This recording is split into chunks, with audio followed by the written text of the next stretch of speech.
Chères Péruviennes, chers Péruviens, vous vous doutez bien que la situation sanitaire que nous traversons depuis le mois de mars 2020 ne nous permet pas de réaliser raisonnablement les traditionnels vœux de la municipalité dans leur configuration habituelle en public. Pour autant, il nous paraît important, au travers de ces quelques lignes, de vous retracer les événements essentiels de 2020 et surtout de vous présenter les projets pour 2021. Avant toute chose, au nom de tout le conseil municipal, nous vous adressons tous nos vœux les plus sincères pour cette nouvelle année 2021.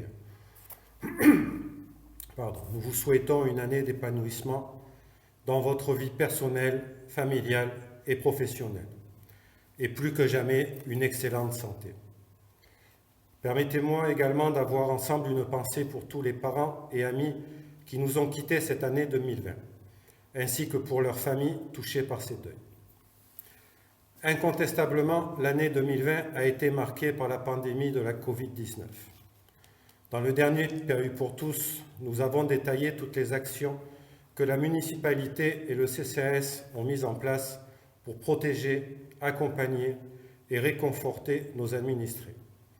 Je tiens tout particulièrement à remercier les membres du CCAS pour leur implication durant cette période si particulière. Une situation inédite, sans manuel, sans expérience. Il a fallu tout inventer. Aucune instance dirigeante n'était préparée à faire face à ce fléau. Dans le même temps, la vie devait continuer le plus normalement possible. Avec force et volonté, nous y avons mis tous les moyens humains et financiers à notre disposition. Avec les services de la mairie et l'aide de la préfecture, qui validaient les protocoles que nous leur présentions, nous avons maintenu presque tous les services administratifs et manifestations associatives.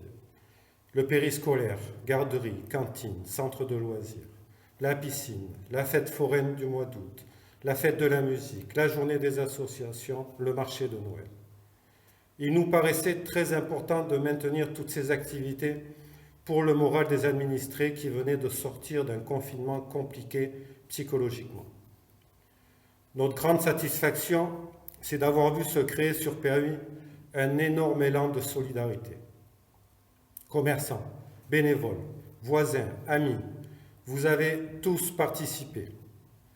Seule la collectivité aurait forcément eu plus de difficultés. Je veux saluer également ceux qui étaient en première ligne, le corps médical, les enseignants, les forces de l'ordre, les sapeurs-pompiers et les agents communaux. Tous ont été mis à rude épreuve et n'ont pas hésité à assurer notre santé, notre sécurité. Au nom de tous les Péruviens et au nom de la municipalité, je leur renouvelle nos très sincères remerciements. Sur notre commune de Péruy, 2020 a démarré avec la campagne électorale des élections municipales. Le 15 mars, jour du scrutin, vous nous avez renouvelé votre confiance avec 53,07% des votants. Toute l'équipe Ensemble Mieux Vivre à Péruy vous remercie et vous garantit qu'elle sera toujours digne de votre confiance. Avec les conditions sanitaires, l'équipe municipale a dû gérer cette situation en priorité, tout en continuant le programme d'investissement qui était chiffré à 1 213 000. Pour des acquisitions, des travaux et bien sûr les emprunts en cours. Les travaux de la rue du Portail ont été terminés. Tous les réseaux d'eau, d'assainissement, d'eau pluviale ont été refaits à neuf. Le reprofilage de la chaussée a été repris pour éviter les risques d'inondation aux portes des riverains. Le coût global de l'opération s'est chiffré à 562 000 €. L'inauguration du nouveau centre technique municipal a pu avoir lieu en présence de Madame la préfète, Monsieur le sénateur, Madame la conseillère régionale et les anciens propriétaires du bâtiment, Messieurs Casson. Le coût de l'opération s'est chiffré à 580 000 €. Le nouveau cimetière a été aménagé avec l'installation d'un columbarium, de cavernes et l'aménagement du jardin souvenir avec lieu de dispersion des cendres. Nous avons acquis un appartement mitoyen à la crèche pour son agrandissement. Comme depuis plusieurs années, des travaux d'enfouissement de réseaux secs, électricité et télécom ont été faits de manière coordonnée avec le SDE, le syndicat d'énergie du 04. Cette année, ces travaux ont eu lieu sur l'avenue de la Cascade. L'éclairage public a été également repris pour optimiser et réduire les consommations. La voirie sur l'avenue Général de Gaulle a été reprise, ainsi que sur des chemins communaux dans les Iscles. Suite aux inondations de décembre 2019, des curages et des travaux ont dû être nécessaires dans le Beuvron, le ravin du Bartel et la Grenouillère. Une berge sur la zone du Mardaric a également été refaite par Provence-Alpes Agglomération. Les toilettes de l'école maternelle et une partie de la toiture de l'école élémentaire ont été refaits. Enfin, plusieurs acquisitions de matériel pour différents services techniques, administratifs, la piscine, les écoles, permettront un meilleur fonctionnement de ceux-ci. Vous voyez, l'équipe a réalisé l'ensemble du programme d'investissement qui était prévu au budget 2020, et ce, malgré la situation sanitaire. Je tiens vivement à remercier tous les services de la mairie pour leur implication dans le montage et le suivi de ces dossiers. Toutes ces dépenses ne peuvent être possibles que grâce aux différentes aides que nous avons obtenues de l'État, du Conseil régional et du Conseil départemental. Un grand merci à eux pour leur soutien financier, mais pour leur écoute et leur proximité.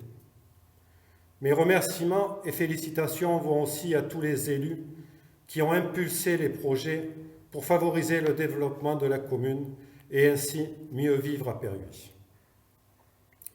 Au moment où j'écris ces quelques lignes, les comptes budgétaires définitifs de la trésorerie ne nous sont pas parvenus. Nous pouvons tout de même dire que les résultats de l'exercice sont excédentaires. En même temps, que la dette continue de baisser. Rappelez-vous, 2 500 000 € en 2013. Elle est de 995 000 € aujourd'hui. Les finances de la collectivité sont saines. Pardon. Nous investissons depuis plusieurs années plus d'1 million d'euros par an sans emprunter. Nous augmentons notre résultat cumulé. Nous avons divisé presque par 3 la dette de la commune. Cette gestion quotidienne et rigoureuse est une préoccupation constante de vos élus. Nous savons que nous allons devoir investir massivement dans les prochaines années pour que enfin notre centre urbain se développe. L'assainissement des finances de Perhuis depuis plusieurs années était une volonté, car nous savons tous que les banques prêtent en fonction des résultats et de la dette en cours. Il était aussi très important de ne pas vous faire supporter une pression fiscale supplémentaire pour les années à venir. Le projet d'aménagement du centre urbain reste identique. Une salle multi-activités, des salles de réunion pour les associations, un nouveau dojo, une nouvelle médiathèque, des locaux commerciaux pour des commerces de proximité. Ce projet peut paraître long à démarrer, mais il est structurant pour Perhuis, car il va impacter de l'avenir de la commune sur plusieurs décennies. Il faut donc prendre le temps de la réflexion. Nous nous engageons à le faire sortir de terre sur ce mandat. Le budget pour l'année 2021 n'est pas encore voté, mais les principaux projets sont déjà à l'étude. L'agrandissement et la réhabilitation de la crèche sera le gros projet de l'année 2021. La superficie de la crèche actuelle n'est plus suffisante, car les normes ont changé. Un gros travail de concertation a eu lieu entre la PMI, la protection maternelle et infantile, les responsables de la crèche et les élus. Un constat unanime a été fait. Celui de rester à 21 berceaux, de rester en centre-ville, à proximité du centre du jardin d'enfants, de profiter des travaux pour améliorer le bâtiment actuel, son espace extérieur, et de trouver une solution pour le stationnement. Ces travaux vont être effectués sur 8 à 9 mois et une solution de relogement est à l'étude pendant cette période, toujours en concertation avec tous les partenaires.